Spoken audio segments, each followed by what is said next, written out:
มาทุกคนวันนี้เฮากับมีภารกิจเอสขนมโคกนี่ก็คือเป็นน้ำขนมโคกของเฮาที่ทางคนไทยก็อาจจะเห็นเนี่ยแหละแล้วก็เฮากับเอสได้แล้วก็ชิมีน้ำมันหมูผู้เอสนี่โบเมนเฮาเลยอันนี้นะก็คือเมย์เป็นคนเอสเธอแล้วเฮากับค่อยมาเอสเนาะไฟไหม้เบิร์ดที่สำคัญคือไฟไหม้นะทุกคนมาเบิ่งน้ำเดียวนี่ทุกคนหม้อกับยาบอกว่าติดหม้อติดหม้อถือเจ้าเอ๋ยนี่ขนมโคกจะสีร้อนหรือสีร่วงย่างมีหูแต่ทางที่หูคือติดโคกก็คือติดหม้ออะไรที่เจ้าติดบ่วงอาที่มีเสียงรบกวนต้องกราบขอโทษขออภัยเพราะว่าเราอยู่เกินทางรถนะเราไม่ได้อยู่ไกลทางรถเราอยู่เกินทางรถนี่ตัวนี้ก็น่าจะซุกแล้วนะบุซุกหรือไม่นะสิเจ้าแต่ทางในมีหูว่ามันจะเป็นเยอะเดี๋ยวเอาออกแล้วก็เอาน้ำมันทาบทำเนาะเดี๋ยวมาเบิ้งเกลือเลยน้ำมันทาบน้ำมันนี่ก็ใช้เป็นน้ำมันหมูยิ่งเป็นการดีนะสิเจ้าเลยแล้วก็เอาน้ำขนมโคกลงกับต้องคนๆเพื่อแป้งมันแตกสักก้อนหนึ่งแล้วค่อยเอาลงไปลุยจืนขนมโคก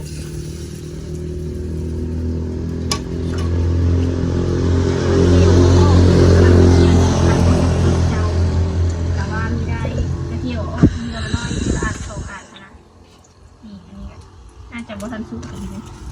เบื้องทางในก่อนสุกเก่าออกซะหน่อยเอาน้ำมันท่ามันจะนี้ก่อน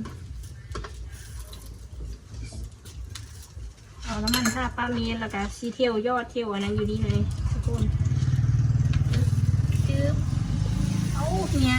เสื้อลายพูดเสื้อลายจนล้นค่ะนะลายกับจนล้นทุกคนเลยอันนี้แบบฮอตมีได้ฮ้อนจึ๊บนี่ฮอต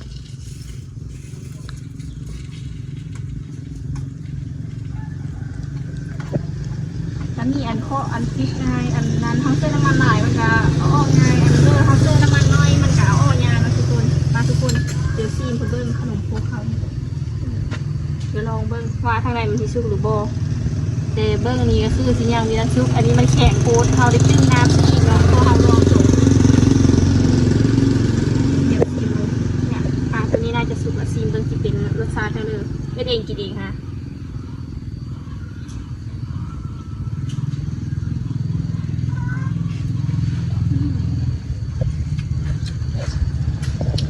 แซ่บอยู่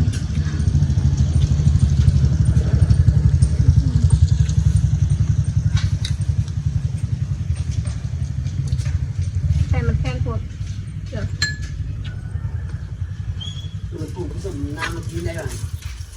ยังไม่เหรอเดี๋ยว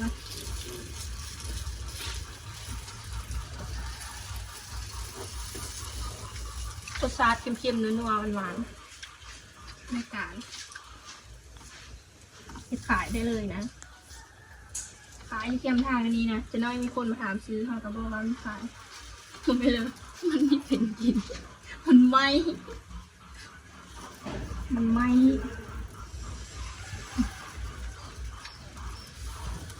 ื้องกะทีทุลักทุเลเนี่ยจะน้อยเดี๋ยวว่าไม่เลยได้ทีมือฮัดเอ็ดขนาดซื้อมาเดี๋ยวได้นี่เลยอยากกินโมเนี่ยจะน้อยนึงเขาต้องใส่มือวิจารณญาณความคือแบบว่าอร่อยถูกใจอนามัยที่ลืมนะเจ้าขนมพกเนาะนี่เป็นยังไงแซ่อแซ่ค่ะอีสิคนบางความมันติดเบิ่งแต่บ่วงที่คอดนั่นนะมีฮือว้าเลยสิเจ้าเลยแต่บางอันมันจะมีติดเพราะว่าไม่เลยได้เอาน้ำมันลงก่อนแล้วนะ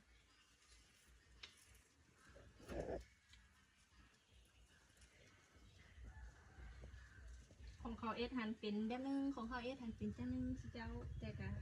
ว่ามีได้ผ่านอยู่นะแต่ก็ยังมีบางอันแอบแข็งอยู่นะแอบเอาน้ำมันลงตามนี้เลยเจ้า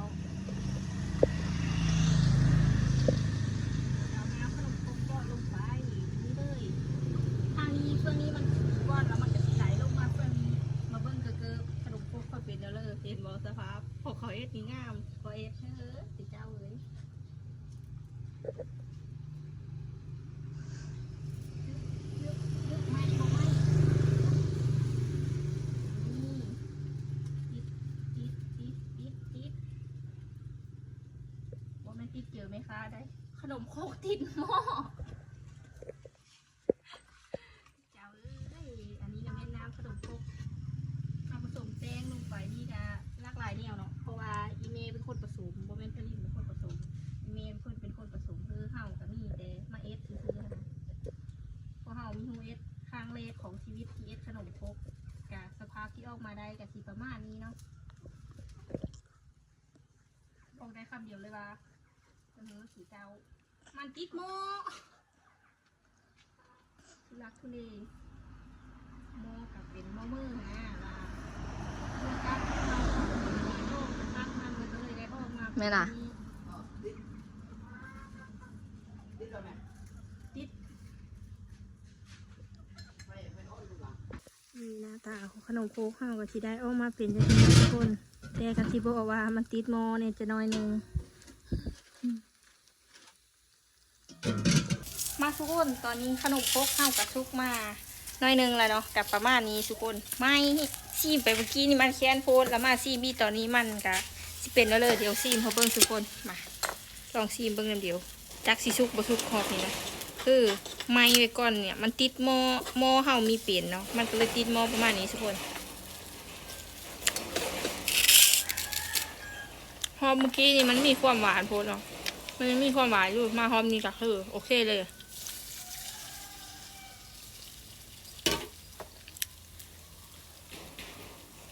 รสชาติกลมกล่อมลงตัวดีคือแบบมันเนี่ยตัวชุดก้อนนี้มันจะเป็นแป้งแข็งๆแบบนี้เลยมันคือแบบแป้งหลายเกินอะชุดก้อนอะแล้วก็มาชุดนี้อะมันก็สิเป็นนิ่มๆนุ่มๆในสีแป้งมันก็พอดับพอดีเลยนะพอดีแซ่บเลย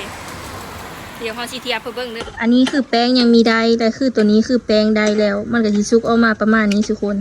แต่มันก็สิมีอันไม้นี่อันบ่ไม้นี่นะสุเจ้าก็สิได้ออกหน้าตามาเป็นอย่างนี้เพราะว่าหม้อเฮามันติดนี่ทุกคนเบิ้งน้ำเดียวตัวนี้มันคือสิเป็นตัวแข็งๆเนาะแป้งมันคือแป้งอันนี้เนาะแป้งตัวนี้เนาะแป้งแข็งตัวนี้เรามันจะแป้งนุ่มๆแบบนี้เลยทุกคนนี่กินก็คือแบบโล่งโตเลยพอดีแซ่บนะสุเจ้าเนี่ยมันก็สิประมาณนี้เนาะแล้วก็มันสิมีไม้เนี่ยจะน้อยนึงค่ะนี่เดี๋ยวซีมาเบิ้งอีกเท่านึง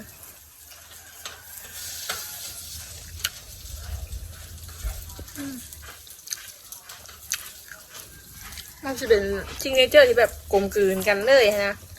ถ้าว่าอันตัวนั้นมันจีแข็งเกินไปกระด้างแล้วมันจีติดคอนะเจ้าแล้วมันก็จะมีซิกเนเจอร์นึงที่แบบขมเพราะมันเดือดไฟไหมมาเบิ้งมันเอ็ดนะคะเป็นมีอย่างกายให้โอ้โหไม่สิ่งที่ไม่เป็นผู้เลยอะไรนี่ไม่สิเจ้าเอ้ยนี่ไม่แล้วหนึ่งสภาพขนมครกแต่ฮักไม่สิเจ้าแบบเอ็ดมาแป้งนี่ก็คือเนี่ยเนาะทุกคน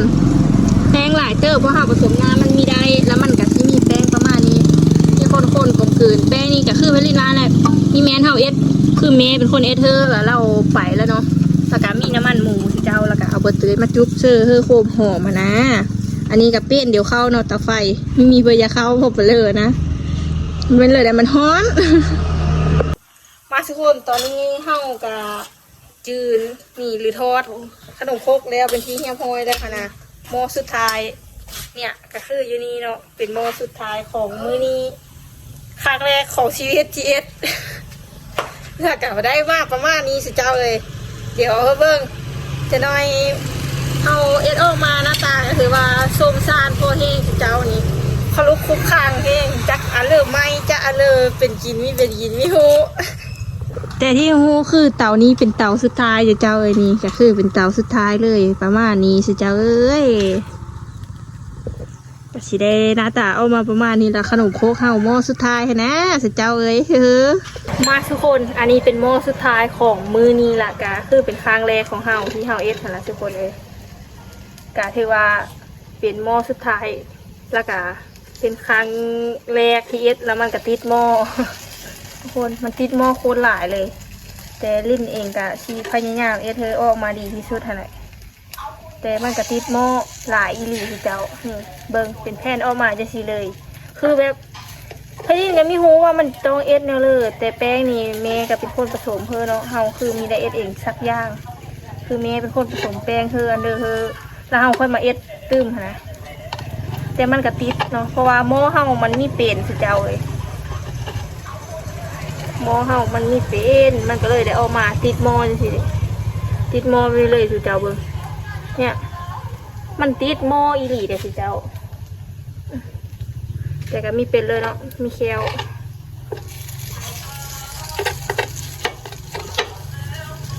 มันเป็นหม้อสุดท้ายแล้วเขาเอสก็ถือว่าโอเคอยู่ได้ออกมาโอเคเติบอยู่นะสิเจ้า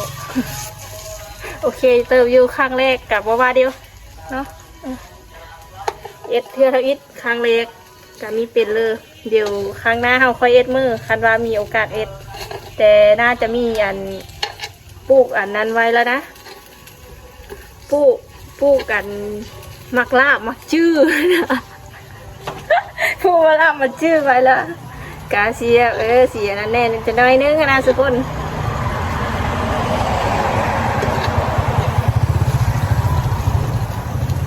จะเล่นก็ต้องกล้าขอโทษพี่น้องนะจุดนี้เพราะว่ามันมีเสียงรบกวนเพราะเขาเอสอยู่แคมทางทุกคนก็น่าจะเห็นเนาะว่าเขาอยู่แคมทางเอสอยู่แคมทางนะสิเจ้า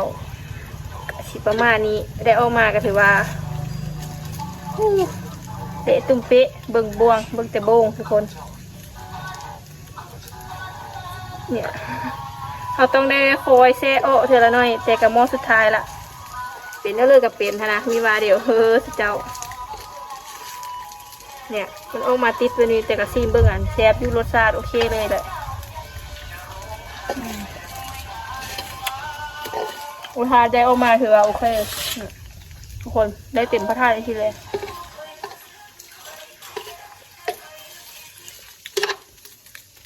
รสชาติโอเคเลยจะฮักเรียนมาแหละมันไม่ออกมาประมาณนี้มันเป็นคู่มันแข็งนะผมพอหม้อมันติดเนาะหม้อมันติดมันก็เลยได้ออกมาประมาณนี้เยอะบินทอเร็วเล่นทีไทยให้เบิ้งอีเทนึงทุกคนถ้าเบิ้งติดตามพันชมเบิ้งน้ำเดียวสิเจ้า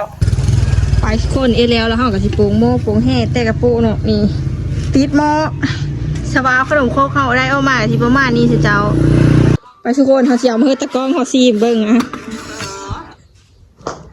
ซิมเป็นเลิศรสชาติซิมขนมโคกเนี่ยซิมดูซิมจังเลยเอาบ้วงตักแล้วมือจับเอามือจับมาเลยเขาเย็ดเขาก็มีได้สะอาดไปเลยแล้วนะทานด้วยประจำแต่เบิ้งหน้าตานี่มันมีผ้าหรือเจ้าเอ้ยนี่มันมีผ้าแต่กะแซ่บอยู่ได้ออกมาได้เลื้องอยู่นะมาเดี๋ยวค่อยจีซีมาเบิ้งทุกคน